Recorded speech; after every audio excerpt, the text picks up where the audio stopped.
उदालगुरि जिल्ला दुलाराय बर' फरायसा आफाद आरो उदालगुरि जिल्ला स्पर्ट्स एस'सिएशननि बानजायनायाव बड'फा उपेन्द्रनाथ ब्रह्म बिथांनि सानस्रि आरो सान्थौखौ लाखिनो देग्लाय 29 बोसोरसालिया अल इन्डिया फुटबल कम्पिटिसन बे फाथिदों आरो बाहाय दिनै मोननै गोख्रों लोगो दैमाकुसि आरो हरिसिंगा स्पर्ट्स एस'सिएशना बाहागो लादों। बोथोरा जोबोद गाज्रिब्लाबो गोबां रायजो राजा आरो बे ओनसोलनि इन्टेलेक्सुवेलफ्रा बे गेलेनायखौ नायनो फैदों। आङो जोबोद मोजां मोनदों आरो जा थांखि आरो नोजोरजों बे जोलुर बादायलायनायखौ खुंदों बे नोजोर आरो थांखिया जाहाथे जाफुंसारो आं बेखौनो हास्थायो। जोंनि बड'लेण्ड सरकारनिफ्रायबो बे गेमखौ खुंनो थाखाय बोसोरे 5 लाख रां अनसुंथाइ होयो आरो देग्लायबो जों बेयाव 5 लाख अनसुंथाइ होनाय जादों। ISPL 2022 सिजन 1 बियो जों जि थांखि आरो नोजोर लानानै खुंदोंमोन 100% जाफुंसारबाय होननानै जों बुंनो हायो। 23 खालार खालि फाइनालमोन आरो बे फाइनालाव अल इन्डिया फुटबल फेडारेशननि आफादगिरि कैलान सुबे बिथाङा बाहागो लाफैदों गाहाय आलासि महरै आरो बिथाङा बाहागो लानानै जोबोद गोजोनदों आरो गोजोननानै जोंनि बड'लेण्ड ओनसोलनि जि जोलुर बे जोलुरखौ बिथाङा गोजौआव दैखांनो थाखाय राहा लागोन होननानै फोरमायलांदों आरो जोंनि जि फुटबल टुर्नामेन्ट खुंनायनि जि साखाफारा बेखौ नुनानै बिथाङा भारतआव जिहेतु सन्तोष ट्रफि जायो बे सन्तोष ट्रफिनि लिगखौ जोंनि बड'लेण्ड ओनसोलाव खुंनो थाखाय बिथाङा खोथा होदों लिगनि मेचखौ आरो बेनिफ्राय जोंनि बड'लेण्डनि टिमखौ माने बाजिराव जि टुर्नामेन्ट जायो आइ लिगनि उरिष्यायाव जाबाय थानाय बेहायबो बिथाङा दिन्थिफुंनाय गेलेनाय हिसाबै बिथाङा हांख्रायलांदों। दा बे बेलायाव आं बुंनो सानगोन जोंनि बड'लेण्ड ओनसोलनि जि जोलुर गेलेनाय बियो माहारिनां थाखोआव सहैनो हाबाय। दा बेखायनो जोलुर गेलेगिरिफोरनि थाखाय आरो जोंनि बड'लेण्ड ओनसोलनि रायजो राजाफोरनि थाखाय बियो जोबोद मोनसे गोजोनथाव खौरां होननानै आं बुंनो सानो। 28थि अल इन्डिया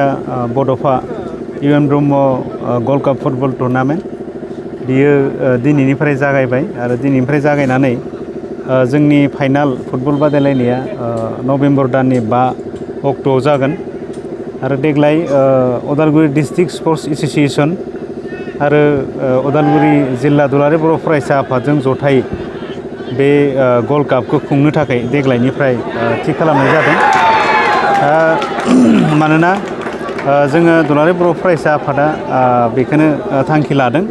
जिहेतु बे गल्ड कापआ UN ब्रह्म बिथांनि मुङाव बे गल्ड कापखौ होनाय जायो। दा बे बड'फानि जि आदर्श निति आदर्शखौ जोङो अरायसम गोथां महरै फोथांना लांबाय थानो थाखाय बे फुटबल बादायलायनायनि गेजेरजोंबो बिखौ जोङो साननाय जादों आरो बे देग्लायनि जि फुटबल बादायलायनाय बेयावहाय गासै 10 फुटबल टिमा बेवहाय बाहागो लाफैगोन आरो बे 10 फुटबल टिमखौ जोङो हांख्रायनाय जादों आरो बेयावहाय दिनै जोङो नुदों जे बोथोरनि उसुबिदानि थाखाय एसे गाज्रिनि थाखाय रायजो राजाफ्रा हयथ' गोबां फैनो हायाखै। थांनाय समफोराव गोबां रायजो राजाफ्रा बेवहाय फुटबल बादायलायनायखौ नायफैदों आरो बयनिबो मददथिखौ मोनदों आरो देग्लायबो आङो खावलायनो सानदों बे फुटबल बादायलायनायखौ साफ्रोमबो जोंनि रायजो राजाफोरा मेलेमजिबि सानसुमै साफ्रोमबो रायजो राजाफोरा जाहाथे बे फुटबल बादायलायनायखौ लोब लोब फैनानै नायफैयो आरो बे उदालगुरि जिल्ला एबसु स्पर्ट्स एस'सिएशन आरो बे टुर्नामेन्ट कमिटि बेखौ जाहाथे बयबो फैनानै मदद होफैगोन बेखौ जोङो आसा खालामदों। सोरखारनिफ्राय माबायदि अनसुंथाइ? बेबायदि BTC सरकारनिफ्राय मोनसे बे गेमाव मोनसे बेबायदि फान्ड मोनसे हरनाय जायो आरो बे जोंनि ओनसोलनि साफ्रोमबो वेल विजार्सफोरनिफ्राय जोङो बे मददथिखौ जोङो लानाय जादों आरो बेजोंनो बे बादायलायनाय फुटबल बादायलायनायखौ जोङो खुंनो थाखाय साखाफारा जादों आरो बेखायनो आं खावलायदों जाहाथे साफ्रोमबो रायजो राजाफ्रा दिनैनिफ्राय जिहेतु फुटबल बादायलायनाया जागायबाय जोबजासिम फाइनाल गेमसिम जाहाथे साफ्रोमबो रायजो राजानि मदद आरो हेफाजाबखौ मोनगोन बेखौ जों आसा खालामो। गिबि गिबियावनो आं नोंथांमोनखौ गोसो गोरबोनिफ्राय हामबाय होनदों आरो लोगोसे बे कालि फुजा देवालिनि हामलायनायखौ बावहरग्रोनाय थाबाय। दा नैबे 28थि जि बड'फा UN Brahma gold cup football tournament बियो नै दिनैनिफ्राय जागायजेनबाय आरो फैगौ नभेम्बर 5 अक्ट'आव जोबहैगोन। आरो दिनै मोजाङैनो बेखेवनाय बे हाबाफारिया जालांजोब्बाय गिबि जोंहा हाबाफारिया बे फिरफिला बिरहोनाय दंमोन उदालगुरि डिस्ट्रिक्ट स्पर्ट्स एस'सिएशन आरो आबसुनि फिरफिला बिरहोनाय बे हाबाफारिया जालांबाय मानोना एबाराव जोङो उदालगुरि डिस्ट्रिक्ट बड' स्टुडेन्ट इउनियनजों लोगोसे आरो उदालगुरि डिस्ट्रिक्ट स्पर्ट्स एस'सिएशनजों लोगोसे जयै जोङो बेखौ खुंफुंनाय जादों आरो बेवहाय जोंहा मोन 10टा टीमखौ जोङो इनभाइट होदों एबाराव लेंहरदों दा बेयो जाहा लुकास सकार FC केरेलानिफ्राय दङ आरो बेनि उनाव ACB गुवाहाटी इउनाइटेड चिरां दुवार FC चिरां आरो बेनिफ्राय क'क्राझारनिफ्राय दोङो बारहुंखा क्लाब आरो डिमाकुसि अर्गेन क्लाब नोंथांमोना नुगासिनो दं दा गेलेगासिनो दङ हरिसिंगा रिजनेल स्पर्ट्स एस'सिएशन बेनिफ्राय जोंहा लिगनिफ्राय जों मोनब्रै टीम लादों आरो बेनो जाबाय हरिसिंगाथ' गेलेगासिनो दङ बेजों लोगोसे कबिरालि आदिबासि युथ क्लाब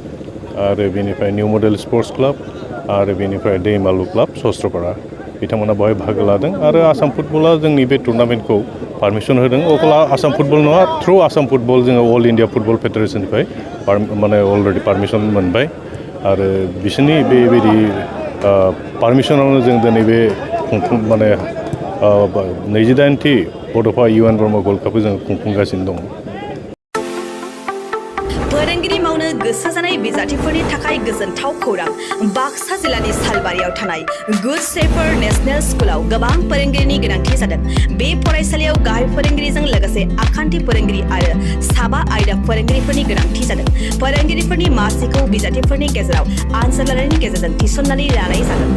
गाहाय फोरोंगिरि मासियाव एप्लाइ खालामनो थाखाय बिजाथिफोरा MA MSc BEd डिग्री लानाय इंराजि रोंगौथि गोनां लोगोआव 5 बोसोर गाहाय फोरोंगिरि महरै मावखांनाय रोंगौथि थानाय जानांगोन गाहाय फोरोंगिरिनि दान बान्थाखौ 14निफ्राय 20,000नि गेजेराव होनाय जागोन बेजों लोगोसे बिगियान फोरोंगिरि इंराजि आयदानि फोरोंगिरि बिगियान आयदानि फोरोंगिरि हिन्दी आयदानि फोरोंगिरि आरो सासे हस्टेल फोरोंगिरिनि गोनांथि बेफोर आयदा फोरोंगिरिनि थाखाय गोसो गुदुं बिजाथिफोरा एप्लाइ खालामनोब्ला बिगियान फोरोंगिरिनि थाखाय बिजाथिया MSc आरो BEd डिग्री लानाय जाथारनांगोन बिनि दान बान्थाखौ 10निफ्राय 15,000नि गेजेराव होनाय जागोन इंराजि आयदानि फोरोंगिरिनि थाखाय बिजाथिया इंराजि आयदायाव MA खालामनाय आरो BEd डिग्री लानाय जाथारनांगोन बिनि दान बान्थाखौ 10निफ्राय 15,000नि गेजेराव होनाय जागोन बिगियान आयदानि फोरोंगिरिनि थाखाय बिजाथिया BSc लोगोआव BEd DLED डिग्री जाथारनांगोन बिनि दान बान्थाखौ 9निफ्राय 14,000नि गेजेराव होनाय जागोन हिन्दी आयदानि फोरोंगिरिनि थाखाय बिजाथिया हिन्दी आयदायाव MA खालामनाय लोगोआव BEd DLED डिग्री गोनां जाथारनांगोन बिनि दान बान्थाखौ 9निफ्राय 14,000नि गेजेराव होनाय जागोन हस्टेल फोरोंगिरि महरै बिजाथिया BA BSc लानाय लोगोआव इंराजि रोंनाय जाथारनांगोन बिनि दान बान्थाखौ 8निफ्राय 10,000नि गेजेराव होनाय जागोन